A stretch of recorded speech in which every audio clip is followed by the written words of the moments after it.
Oh, hello everyone. Hi, Cody. Sorry, this is my first GCAP. This is terrifying for me. Just bear with me, sorry.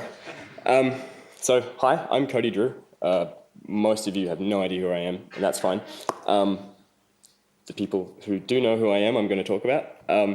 But I'm just an independent developer from Melbourne. I don't really have anything to show you or tell you at the moment, other than I'm working on something that hopefully you guys will see soon.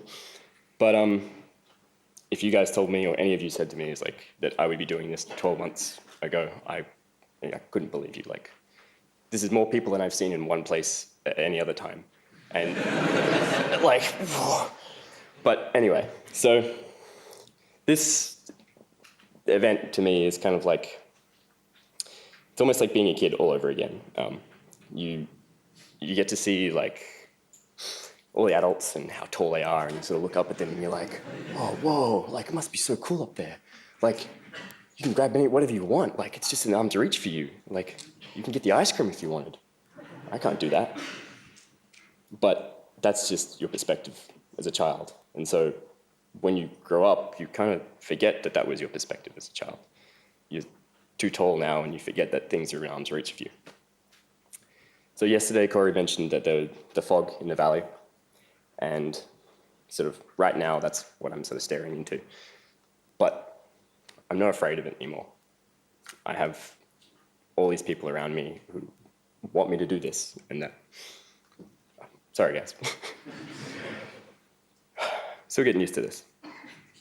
So yeah, I'd look into that valley and see that fog, and I'd be filled with dread. And occasionally I still am. And I've come to learn that's normal. But I'd tell myself, I can't go in there. I don't have the tools, I don't have the experience, and I'll simply die. It'll consume me. But that's not true. And I had to convince myself that, someday I might be able to get there. But it's almost like telling myself I can go to the moon.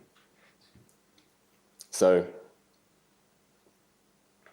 anyway, 12 months ago, I was having these sort of thoughts, and that's when the giants came for me.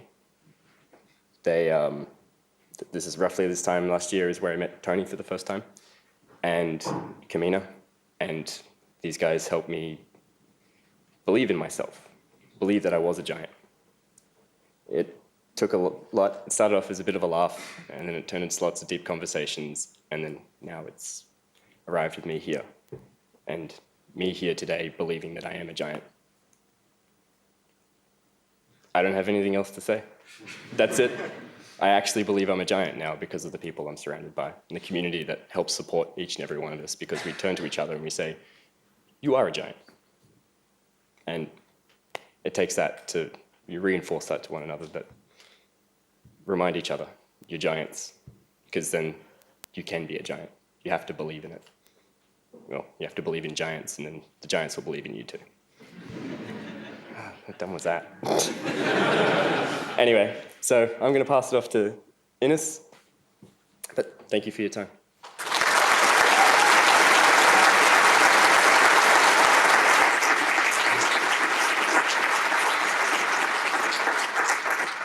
Yeah, okay. So, hi everyone, I'm Innes, and I work at a small indie company based in the UK called Hello Games.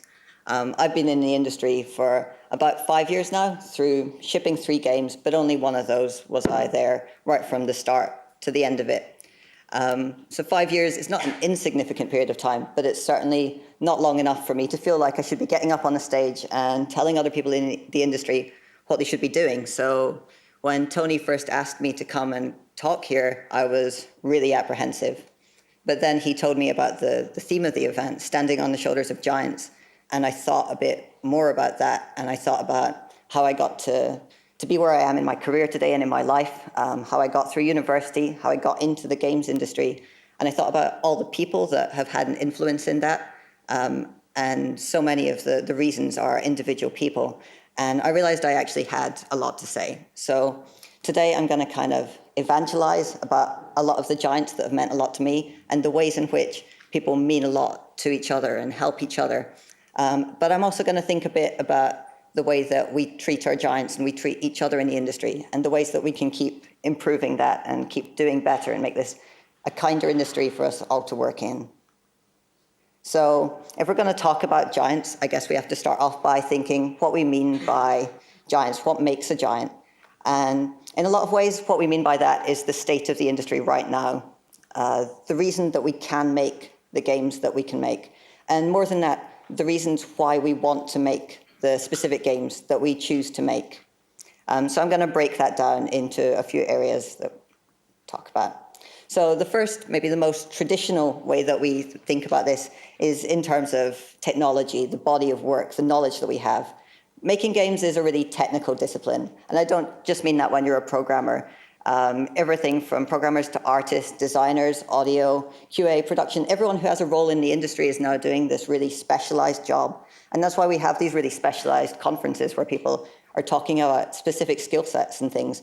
And the reason that we're able to specialize more and more and do our jobs better and better is because of all the work that's been put in before us.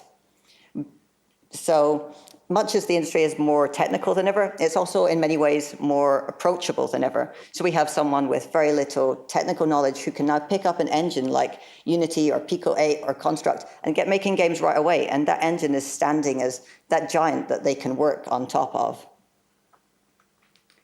So if making games is a technical discipline, it's just as much a creative discipline.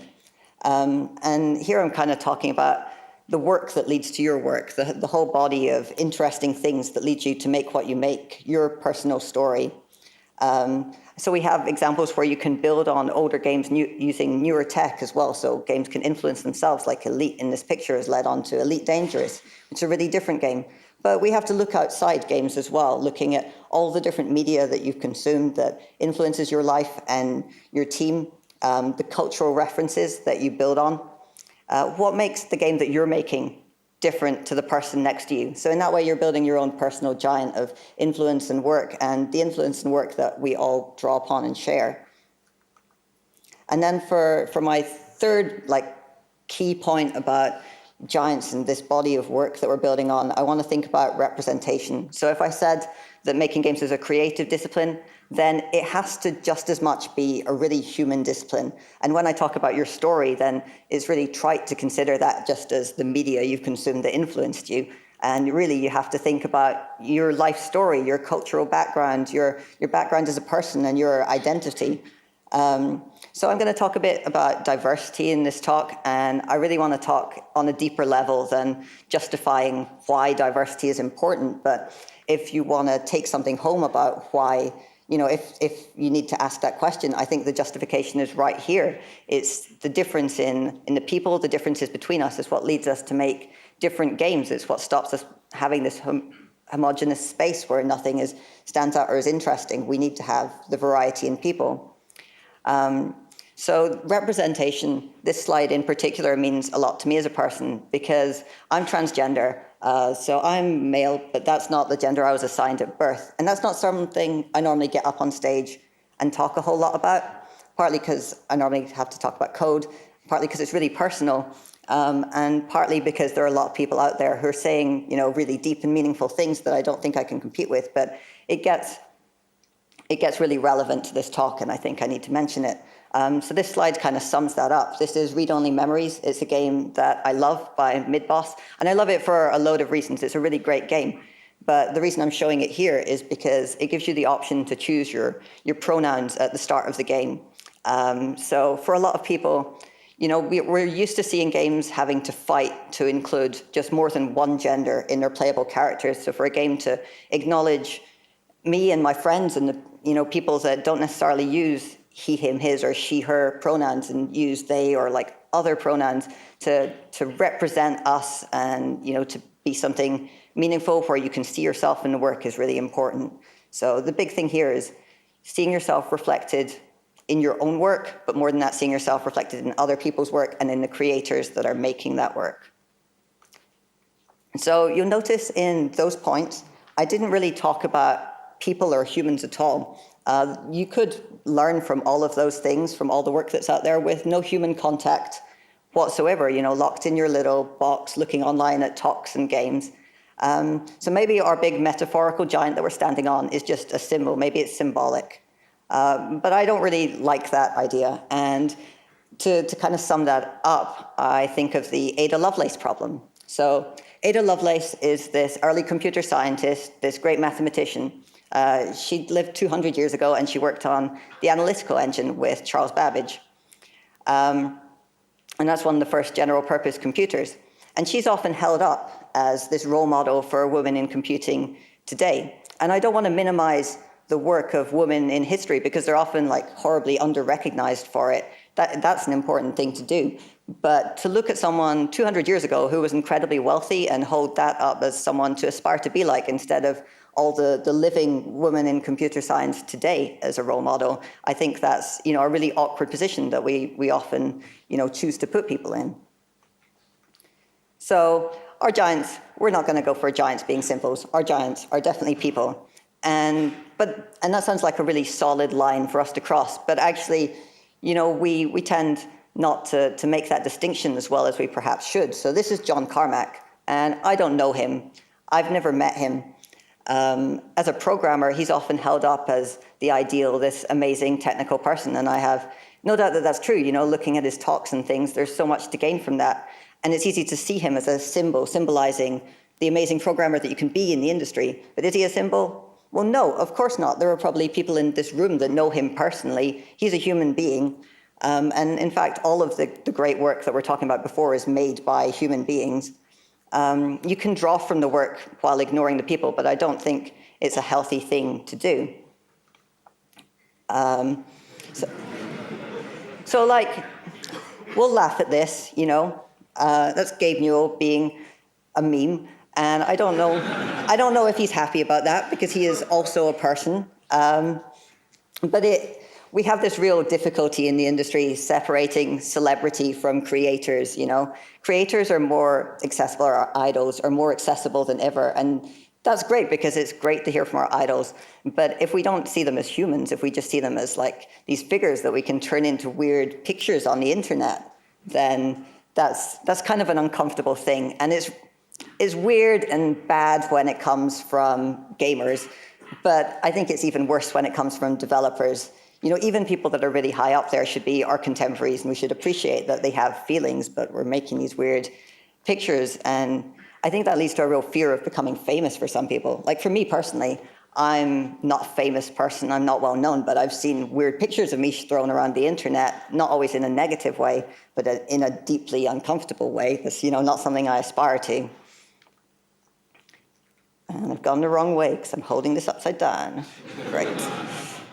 Yeah, okay, this is the next slide. So I'm going to talk about some ways in which our giants are humans and that's important. And the first is that our giants mess up. And I don't necessarily mean that in a negative way. I mean that everyone messes up. And that means your idols also sometimes make mistakes. They also sometimes fail at things. Everyone does. And we have to give them permission to fail in order for them to be human, in order for them to keep doing interesting things. But on the other hand, I can also mean it in not such a great way. You can look at work that you really like and find out that the person behind it is not such a great person. Maybe they're pretty horrible. Maybe they have some opinions that you would not like to agree with. And I'm not going to tell you where to draw the line on choosing, how much you stand by a creator that you dislike because you like their work, but you have to consider it. You can't just ignore the fact that these great works can be made by people that are doing horrible things. Second reason, second way in which our giants are humans is our giants have feelings. They're not just a constant stream of inspiration for us. We have to think about things like, how does it feel for them to be a meme? Do they enjoy being spread across the internet in weird and interesting ways? How does it feel to put themselves out there when people are making really personal works and standing up and talking about them? We can analyze that work, but that's a part of a person as well. And with the industry as it is, it's hard to talk about people's feelings without talking about the amount of hate that can be spewed online at the moment. And we really have to try and empathize with as many people as possible as an industry so that we can stick together. And finally, our giants have limits. And when I say giants aren't always available to you as inspiration. I mean that in a really direct, literal way. You know, giants are people, and there are loads of significant industry figures that have spoken about weird situations like having people come up to shake their hand while they're in a bathroom and things. You know, we have to respect the privacy and the right to be exhausted, the right to burn out, the right to not make things for a while and not keep demanding things from them. So all those things probably sound like a load of downsides to thinking about our creators as human beings rather than idols, you know, because idols don't get upset. We can do what we want with idols. We can make weird internet images of them all we want. But the truth is we obviously need human creators. I mean, for a start, we don't have a choice. All these people are humans, but we need to see our giants as humans. And the first reason for that is we need to see process. We're developers. We need to see how things are being made. And the development process is kind of more in reach than it ever has been. So, you know, we could learn from the end product from a game. You can play a game and kind of analyze how it's made, but think how much more we can get from learning about the process of how it's made. That's why part of the reason we have events like this and like GDC and things where we can pick up on the way things that are made.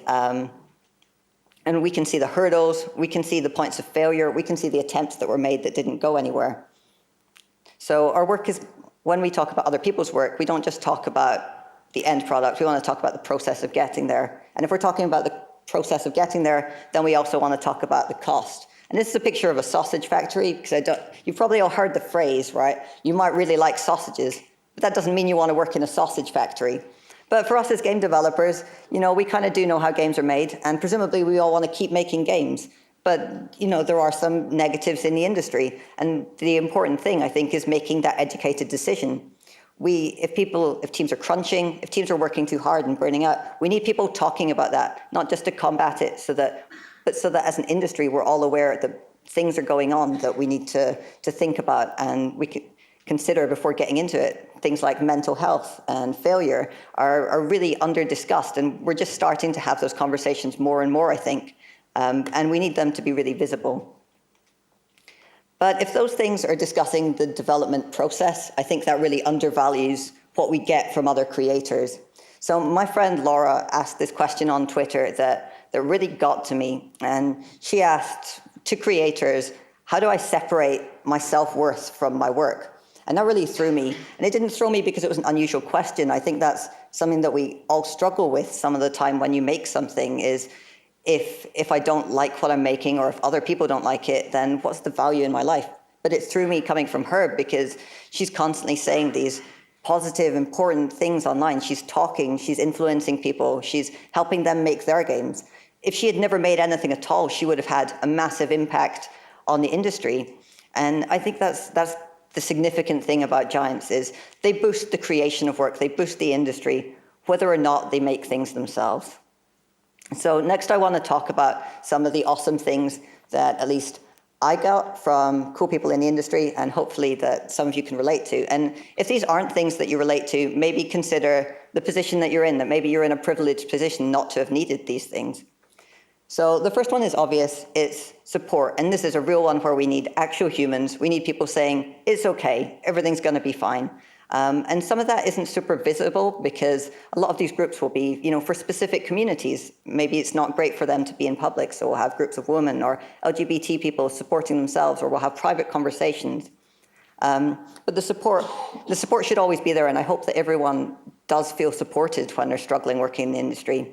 For me personally, this is a really critical point because when I came out as trans, that could easily have been the point where I left the industry. If I'd worked at a less supportive company, you know, after I asked people to use the correct name and pronouns, if they hadn't, you know, adapted to that, I could easily have been unable to make things and unable to work anymore. But as it happens, I work with a team that are really great, and they immediately understood what I needed and were willing to make the change right away and made sure everything was cool and, you know, that I was able to work. And that's kind of, that's made a massive difference in my life, and it's the difference between a team that would have lost a programmer and, you know, hopefully that would have an impact if I left, I don't know. And a team that manages to support each other and reinforces to everyone on that team that they will be supported no matter what's going on in their life. And that support comes from outside the games industry too. So this slide is actually my roller derby team forming a weird human pyramid. They're some of the first people I came out to, and they're incredibly supportive as a community. So your support might come from your family and things like that. And I think your giants absolutely can be people that aren't in the industry as well. Hope I'm holding this the right way this time. Yeah, okay. So the next thing that we get from these people in the industry is advocacy. We get advocates. We get people who are willing to fight for us and fight for themselves and people beyond themselves. And when I'm talking about these things, I'm kind of talking about living humans. But on this one, I don't want to discard the people that have advocated for us in the past that have led to us to be able to do things. So the thing I want to stress here is that like all workplace issues are games industry issues, and all social issues are games industry issues. If there's external issues why someone on your team can't work, maybe because of the law in a certain area, or because of discrimination practices, then that's an industry issue for you. You need to be able to work with that person. It's something that I've really appreciated as a trans person, because so much of the information I get, so much of the support I get is from other trans people. There's not some like mysterious network in the sky that contacts you when you come out and is like, by the way, here's how healthcare works and things. It's just people, directly people. And I found that really hard to switch from me previously representing myself as a woman in the industry, and starting to have young girls like reach out to me and thank me for being there when I knew that wasn't who I was. But now that I've seen how many people have been able to support me as a trans person, then it just makes me more keen to try and offer that support in turn. The third way is reaching out, and that really like follows on from the last 2 points. But I like to think of this little metaphor for when we're welcoming people into the industry, and we use these terms, reaching out and leaning in. And I like to think of this little penguin huddle. So imagine you've got your huddle of penguins, and maybe not everyone is so welcome in the penguin huddle, and someone's trying to break in, and maybe they do it and they can get warm forever, but that still leaves all of their other penguin friends who are also discriminated against out in the cold. And we use these terms, leaning in, which is when they decide to stay and get warm and they don't reach out to help anyone else. Or maybe they reach out and they try and get other penguins in. And I think both of those things are kind of nonsense, because like probably what they have to do is not just reach out and grab other penguins, is they have to elbow some people out of the way and make space and make room for other people in the industry. And it's nonsense that our poor little penguin, who was discriminated against, who finally made it into a huddle, is having to do all that work. There's this whole huddle of nonsense penguins that are mean. And I know I'm saying the word penguin a lot, but like, why weren't they letting people in the first place? We've got to call them out on that. I think we're in a position to do it. And that's a really bizarre, abstract, analogy, I guess. But talking in real terms, we're talking about things like scholarships now and mentorship schemes, but not just schemes like that, but equal hiring practices, reviewing how you're hiring people and whether there's discrimination there. Another thing our current humans bring us is discussion about our work, and that can come both from outside the industry when we think about critics and things, but also from inside the industry. And that's feedback, both on technical terms as well as in terms of, diversity and interest and creative merit, ways to improve what we're doing. And there's some really interesting people doing this at the moment, like Feminist Frequency, I Need Diverse Games, and Offroad was doing it before, but it's also something we can do to each other by seeking feedback. And it's a thing that needs our contemporaries, it needs current people, it needs actual people that we're talking to that are looking at these things and moving forward with them. But a lot of those things are really big, significant things that people are doing. Maybe they're taking it on as their primary job. And I think it's really important that we don't conflate being a giant with celebrity. We talk about industry giants, and we don't necessarily mean the people that everyone is looking at. Often the people that are doing most, that we need the most, are the people that we're least aware of. For example, our conference organizers, they do all this work behind the scenes, and we don't see like a fraction of what they're doing. And not just that, but the individuals who are like supportive in your company.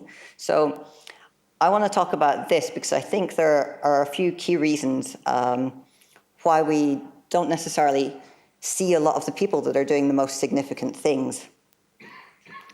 So the first one of those that I want to talk about is safety. I don't think we can talk about the games industry as it stands without talking about this. It's not safe to be a well-known person at the moment.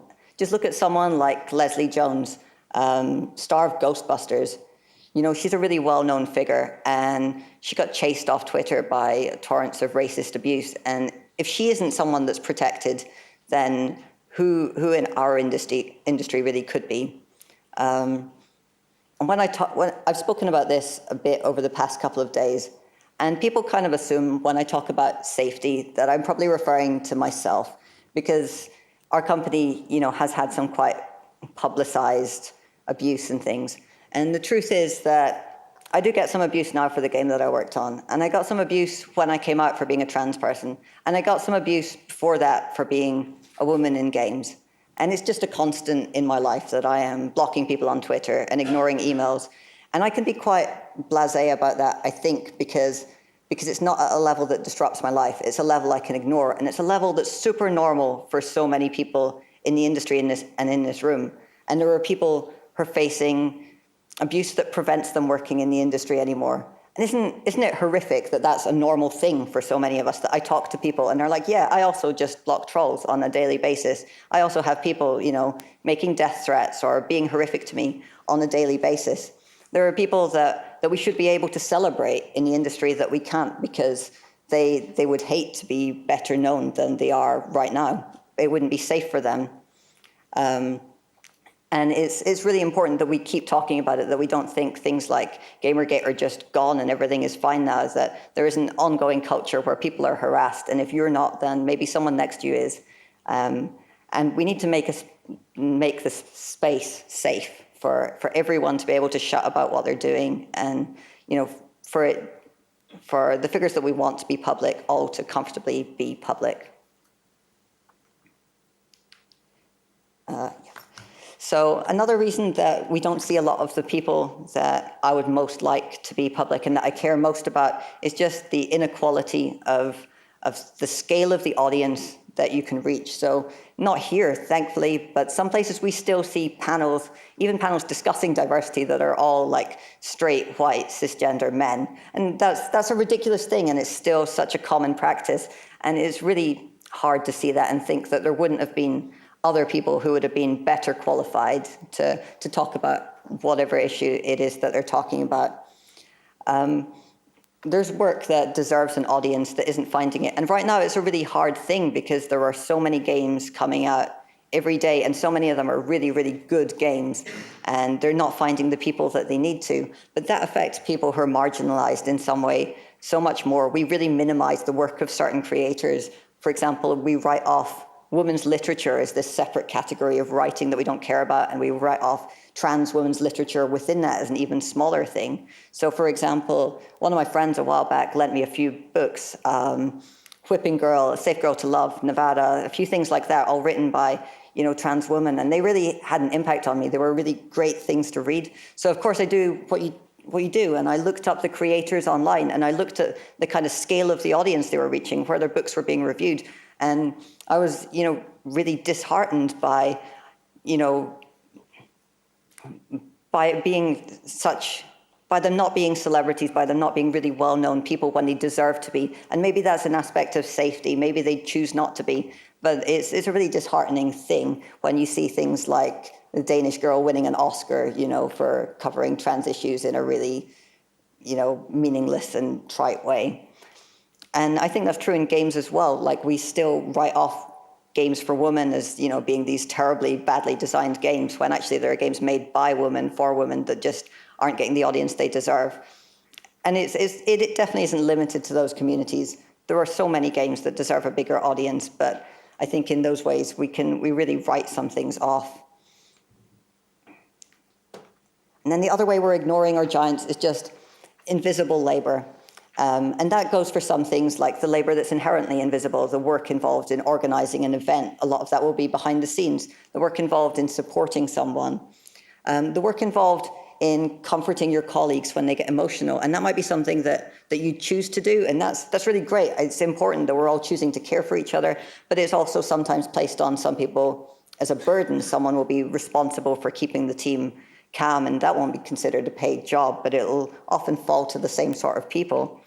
There are people out there who are frequently drawn upon as living their life as a lesson to other people, going out there, and I hear this a lot from people of color and also from trans people, that they'll just live their life in a way, and hear from other people that it's really great that they've educated everyone on what they're doing when they're just trying to live their lives. And the same people will be facing really basic 101 questions all the time.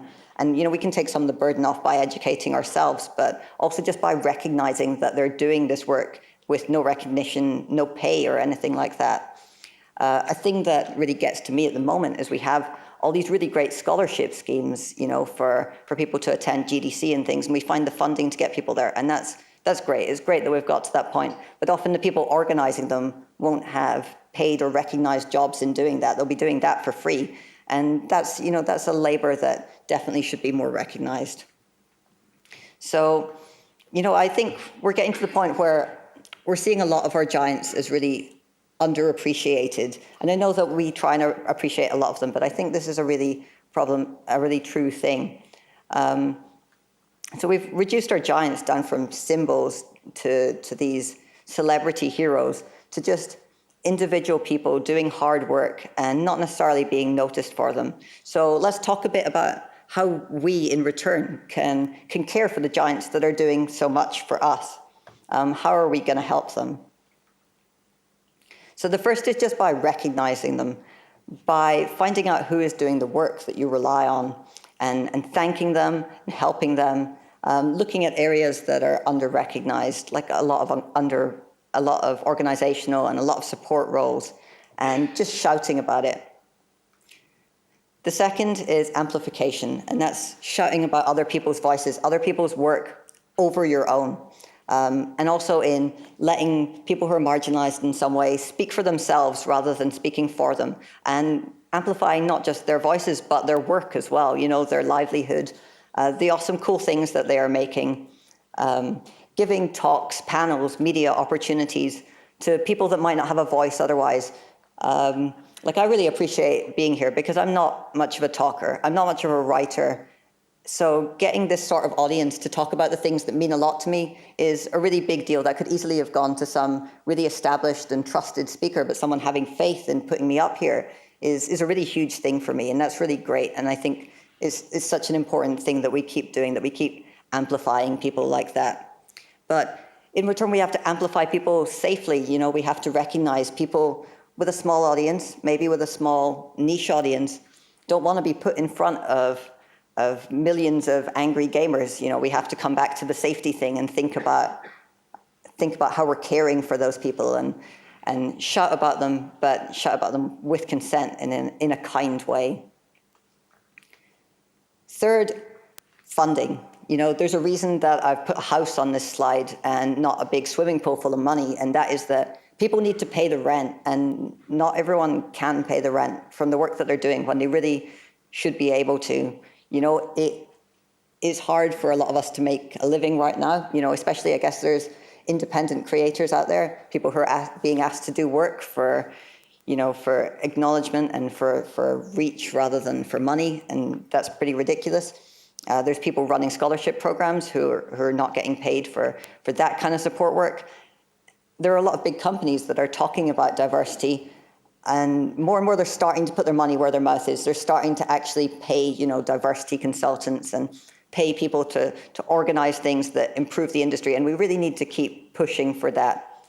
But at the moment, it does fall back a lot on us as creators and immediate, smaller scale audiences of fans to fund the people that we care about. And that's more and more approachable than it's ever been. We have Patreon, Kickstarter. We can directly help the people that just need money to do something. And I know that's not within reach of everyone. Everyone has a different budget, but it's both sad and really great that that's available. It's sad that it's necessary. On a more positive note, though, I think that we can do to help our giants get on with things is give them permission to experiment, giving them permission to fail, like I was talking about before. I really strongly feel that we don't have a space where it's safe to experiment unless we have a space where it is safe to fail completely and utterly. If people are going to get attacked, or if people will lose their company, lose their job, lose all of their funding for one failure, we don't have an industry where it's really safe to experiment. And there are some really sad tales looking at that. There's like the company Tale of Tales behind The Graveyard, The Path, Sunset, and they made some really cool experimental things. And now the company is closed down, and that's because of lack of audience more than anything else from what I gather from what they've talked about. And that's a really sad thing, because we need people trying things in order for us to find the most interesting stuff. We don't need people just making things that make the most money. And I know that we're not necessarily in control of where people's cash flow comes from, but we can at least still celebrate failures rather than condemning people for messing up, I think. Look at, for example, Needhog 2. So I don't know if you're aware of Needhog, but it's a really cool fencing game. It's got little pixel-based art. And he recently announced Needhog 2 that has some even cooler pixel art. Like, I think it's really gorgeous stuff. But a lot of people jumped on and attacked them because they're doing something that's so different to the first game, because it really strays from that. And as creators, we should be thinking, like, why did they take this opportunity to make the art style different? Why did they choose to pursue this instead? Isn't it cool in its own right that they did this? And isn't it great that they have the chance to do so, rather than like, oh, I'm not sure I like this, it's kind of weird. Which I really think it's a sad statement that so many people in the industry would make that. And finally, we can make small acts of care. And this is such an important thing. There are so many people doing these small things that are just so meaningful to so many people. So for example, there's Kate Gray, who's a journalist in the UK, and she does these nice subtweets. So she'll like say nice things about a bunch of people without naming them, and everyone can kind of guess whether they're someone that she's mentioning. But if not, then there's still just lovely things to be putting out in the world, these nice little kind thoughts. And for me as a creator, I often thought that I could receive, 100 nice things said about my work, and one mean thing would really ruin my day. And that's kind of the other way around. A lot of people can say mean things and make horrible threats in a really meaningless way on Twitter or something. But if someone takes the time to handwrite a nice letter and send it, that like completely makes my week. That means everything. And I'm sure that's true for a lot of people out there as well. Just any sort of letters of support and messages when you're having a bad day, people checking in on you to make sure you're doing okay, cheering someone up, someone sending you something out of the blue, that can really mean so much to your ability to get on with the week, to make things, to do stuff. Times are really hard for a lot of people. In the UK at least, we're going through not such a great time financially, and in terms of homophobic and racist attacks and things, and that's true in other places in the world as well. But anything we can do within the industry, anything we can do to be kind, can make such a big difference. And then as I'm going through these things, you kind of start to see that all the ways that I'm saying that you can be nice to your giants are the ways that they're already doing things and being nice to us. All the things that we get from them, they're getting from us in return. We don't need people to be famous to be doing these things. We don't need them to be well known. All of us can offer support and care and inspiration and knowledge. And that's because I think our giants aren't an individual person. They aren't symbols. They aren't celebrities. They aren't any of those things. They're our community as a whole. They're all of us. Every single one of us can be a giant, and together we are the giant that the next people will stand on the shoulders of. Not just the work that we've produced, though definitely the work that we've produced, but the people that we've inspired, the people that we've all helped. And to end, there are a couple of things which follow from that, which I hope are really obvious, but I just really want to reinforce them. And the first is that your work, the work that you do, is more than any metrics you can ever see about it. Your work is influential. No matter how few people play it, if anyone sees the work that you've done, then they're going to take something from that and use it to apply to whatever they do next.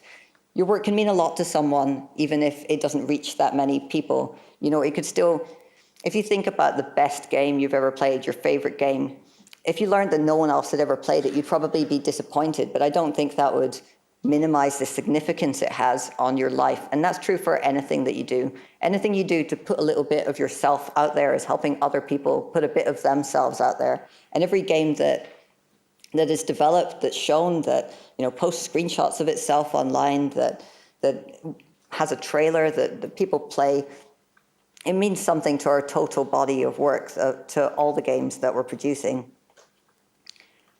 And following from that, really, really critically, you, every individual person, you're more than your work. Your self-worth is not the work that you're doing. When you have a bad day at work, you're still a worthwhile person. When you don't make anything for a month, but maybe you reach out and say something nice to someone, then you're still having a massive positive impact on all of the people around you. You can be a giant and never make anything. And some of our most significant giants aren't creators. They're people that are just supporting the industry in really other significant ways. And that's really important. It's important to keep in mind as a creator that your work isn't everything. You're a person, and that's critical. And to someone, I guarantee that everyone here is already a giant. It doesn't matter if you're a student or if you've been in the industry for years, you're a significant person. You're boosting the people around about you. If we had to get everyone to write down the names of all the significant people in your life, in their life, in the industry, everyone here's name would come up. We're all doing significant things. So finally, to follow from that, I think the really important question that we're asking is, what kind of giant are we building? If we're a community, how are we leaving the industry so that the next people, including ourselves, so that we right now can stand on top of it and see a little bit further and make things a little bit better? What do we want to do with that? What state are we leaving? What type of games will people be able to make in future, which they aren't making right now? What people are we going to get into the industry who would struggle to be part of it right now? Whose stories are we going to be able to tell? And how will we be looking after them? What's the industry going to be like to work in? How are we going to be kind to each other? And how are we going to feel creating games? What are our lives going to be like? And I feel like GCAP is really forward-reaching in so many ways, so that I hope everyone here feels today really empowered to go and ask those questions and really work on them and know that they will make a difference, that everyone here is making a difference. You're all giants, and I love you.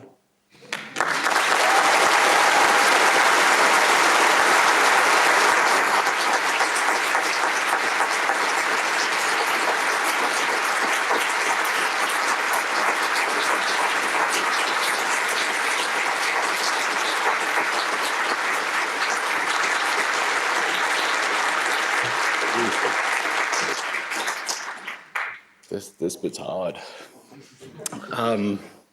Thank you, Innes. My name is Tony Reid, and I've had the great pleasure of being your host for GCAP 2016. God. I want to start by thanking you for embracing this theme. Coming up with the theme is actually extraordinarily difficult. It's one of the things that kills me at the start of every year. And I genuinely thought that I might have to explain it by the end of GCAP. Like, I knew what the narratives are. I knew what I wanted you to get. And it just happened. And I am so grateful to you all for really embracing this and working with it, and ultimately now understanding why it is you are all giants and why we stand here, because you inspire me. At the start of GCAP, you heard from our giants. You heard from Morgan Jaffet, who is my sounding board, is the guy that I turn to when I'm having a problem, who actually, it just occurred to me, is the guy who inspired the themes for GCAP back in 2008, 2007, Design Aikido at Framework, if memory serves.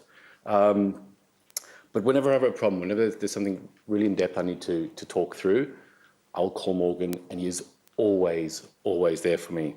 Kamina, who is not only one of my closest and bestest friends, has spent years working with me to understand diversity and to see the world through different lenses, so I make the right decisions. Whenever we do something at the GEA, I need to see that vision through everybody's eyes so that I can make those decisions, and Cam continues to support me in everything that I do and continues to teach me. Sally, there she is, whose great love of community and commitment to seeing it happen and embracing all the people and selflessly just wanting to see people grow, just wanting to see people learn is extraordinary, and it's beautiful to watch. Cody, where'd you go? Oh. Cody has this boundless love of people, and you can see the future in a Cody. He is this magical human being. He also makes a killer Bloody Mary, by the way, if you... And I have this great luxury in my life. Every day I work with giants. I'm in an industry filled with giants, and I'm standing on a platform and looking at this room full of giants. So thank you for embracing the shoulders of giants. It has been an amazing experience for me. I do need to talk about sponsors now, because let's face it, without them, we wouldn't be able to do any of this. We wouldn't, there would be no GCAP. Well, there would be a GCAP, but like every ticket would be about $50,000. So thank you to Creative Vic and Epic. Creative Vic, amazingly supportive and have continued to support us over years. Epic, I know that David and Joe are here somewhere. For years, Epic have just continued to help the Australian industry and genuinely love doing it. Every year, you just pick up the phone and go, are you okay, cool. And then you send them an invoice, and it's great. So please thank Creative Victoria and Epic Games.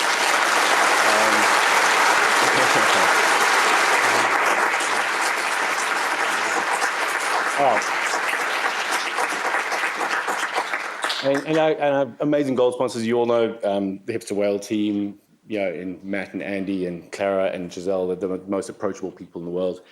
The team at EA Fire Monkeys, Film Vic, who continue to support the Victorian industry, Gree, Melbourne, I don't know if the guys are here, but this great new studio, and I suspect you're going to be getting quite a bit from them in the near future, especially if you're looking for a job.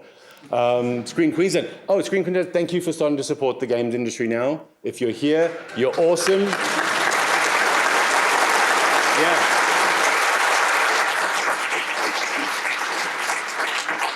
Give them all your money, they will not let you down. Seriously.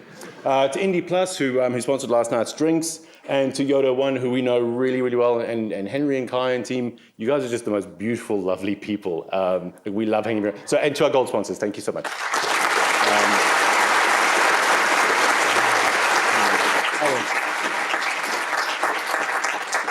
More of my giants. The team at Mighty and Scott Bartlett. Are you here, Scott? Right. Can you stand up for me, please, mate? All the imagery you've seen for the shoulders of giants, including the giant herself, that's Scott. But no. That's Scott.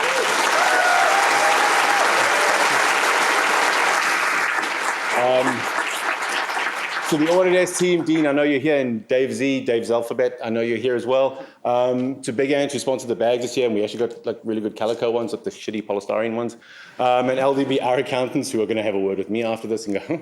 And our bronze sponsors, GitHub, to Callum at Kaiju and Golden Axe, an amazing local brewery, and just beautiful team of people as well. And to Ad Colony, thank you all so much.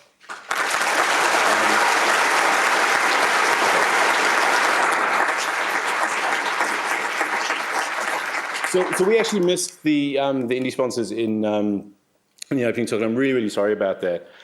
Things like the student showcase and being able to provide and pass on tickets is really, really important. And I think it's a program that we now actually have to really seriously develop because it really fits in with some of our other core philosophies going into 2017. And so a huge, huge thank you to the team at League of Geeks. I know Lisi had to take off, and apparently something's on fire. To Mini Mega, to Ben and Panya, I don't know if they're here, but if you see them, just give. There they are. I almost did a Sally, but I didn't. To Ron and Raylene at Argia, I know I've seen Ron today. I haven't spoken to him. We work very closely together, talking to government. It's fun. to Morgan at Defiant and the whole team there, to Three Sprockets, to No, to Well Placed Cactus, to Alta, to Robot Circus, and to Secret Lab, who came all the way from like Hobart. I mean, woo! Thank you all very, very much.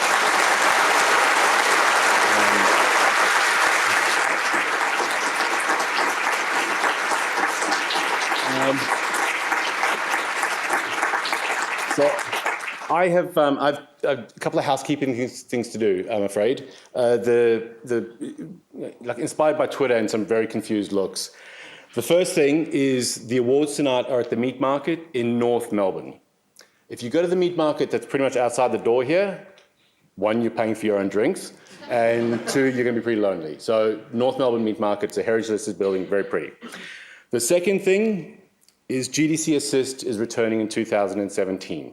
So for those of you who don't know what GDC Assist is, we give away 25 all-access passes to GDC. Follow the GDA on Twitter. We'll announce the application process, and hopefully 25 of you get to go to GDC for free. Yeah, okay.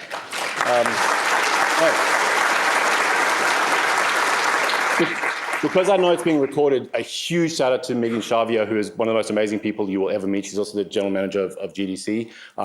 She actually gives you those tickets. So Megan, thank you so much. I will send you this recording because that's what you want to see, obviously, of a day. A massive thank you to all of our speakers. You create the conversations that you see happening in these hallways. And somebody mentioned to me earlier is as people pour out of the rooms, they still seem to be talking. Well, that's the speakers. You've made those conversations happen. And as isolating as it can feel, it can feel isolating standing at one of these things, you have brought people together. So to all of our speakers, thank you so, so much for participating in GCAP. You have made this an amazing event. Thank you. I'm going to clap.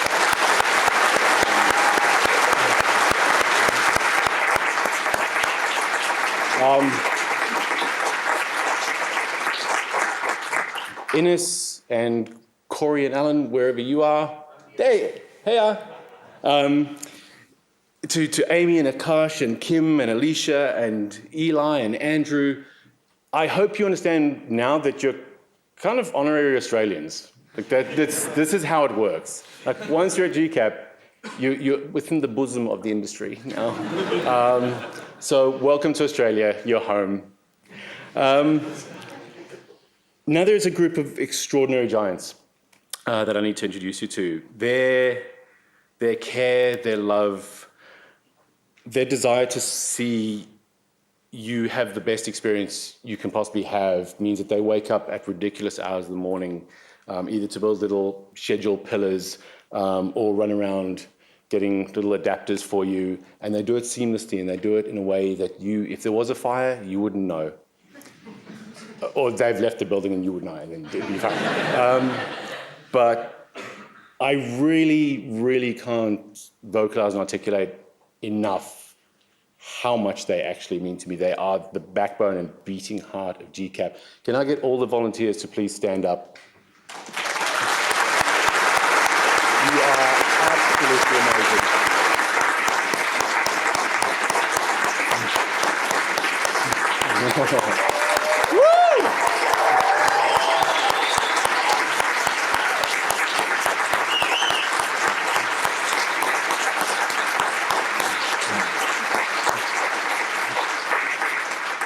Thank you so much again. All right, let's see. We're coming to the end of the pointy bit of this. There's three people that I need to give very special thanks to. The first is, I know I've already mentioned it, but Camina Vincent. Whenever I say I'm going to start working on GCAP, Cam invariably responds with, I'm going to help. Not can I, she kind of forces it on you. And it's interesting because the help doesn't mean I'm going to help you do things to do at GCAP. That generally means she knows the states that I'm going to get into during the course of the year that happens. And Cam is the person that's there to pick me up. She's always there. She is that massive giant for me. So where are Meg and, can you come up? Cam, can you come up with me, please? Oh, this is Kamina. Hi, Cam.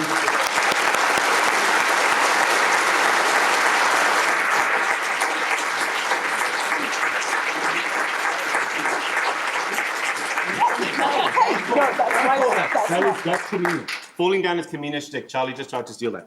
Sorry. Thank you. Thank you. Tiny potato. Tiny potato! Can I glitter you? No, you can't glitter me. Oh. No, you have glittered me now. Oh no. If you ever want a friend, that's what you're going to do.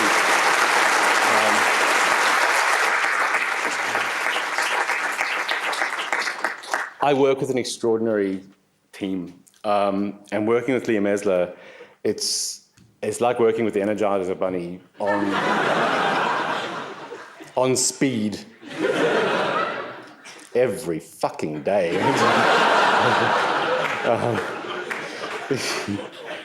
He threw himself into GCAP this year. He worked so incredibly hard, and much of your conference experience has been a direct result of Liam's effort.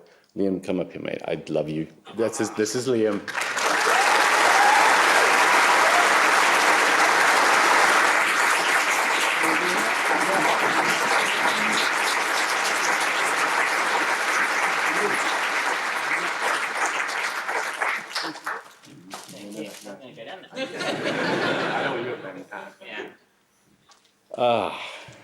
And finally, oh, this one's going to be hard because I don't have enough words. I work with Annie Tyson, who is not only one of the most beautiful and lovely human beings that I know. She is my rock every day in our office. I don't think I could do half the things I do without you sitting right behind me and occasionally hitting me on the head with a stuffed stegosaurus. She never backs away from a challenge. She works extraordinarily hard and is the loveliest person ever. And she can also burp the alphabet if any of you are interested. Annie, please. This is Annie. Hi, Annie.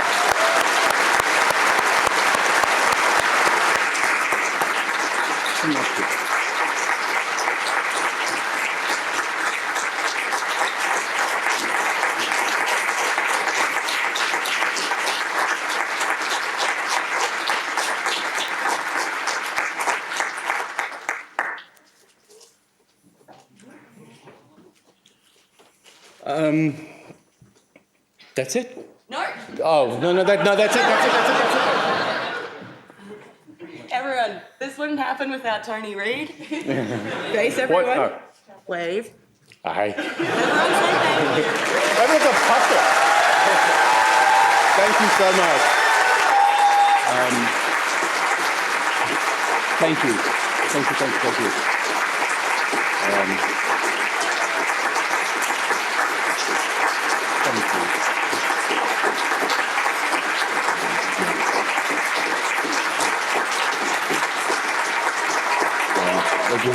Okay, thank you. What are you doing? Oh, okay, I can do it.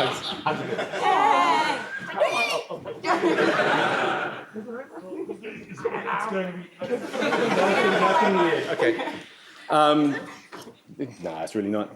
Thank you all for coming. I hope you had a great GCAP. See you at the awards tonight. Have an amazing rest of your year. Thank you so much for everything. Yes. Oh yeah, bring passes to the awards tonight so we actually let you in the door. Important stuff. I'll see you tonight. And oh, just somebody said to me earlier that didn't want to walk up to me to say hello, but wanted to meet me. Cam actually has a nickname for that when people just don't. She called. Wait, what? When people feel too intimidated to come and talk to me. That's when she goes, oh, well, you're Tony motherfucking Reid. Please don't. We build GCAP to meet people, and that includes me. I love meeting people. So if you see me out in the hall, you see me at the awards night, and you want to talk to me, please come up and talk to me. Travel safely. Hope you had a great time. Thank you so much again. Good night. Bye. See ya.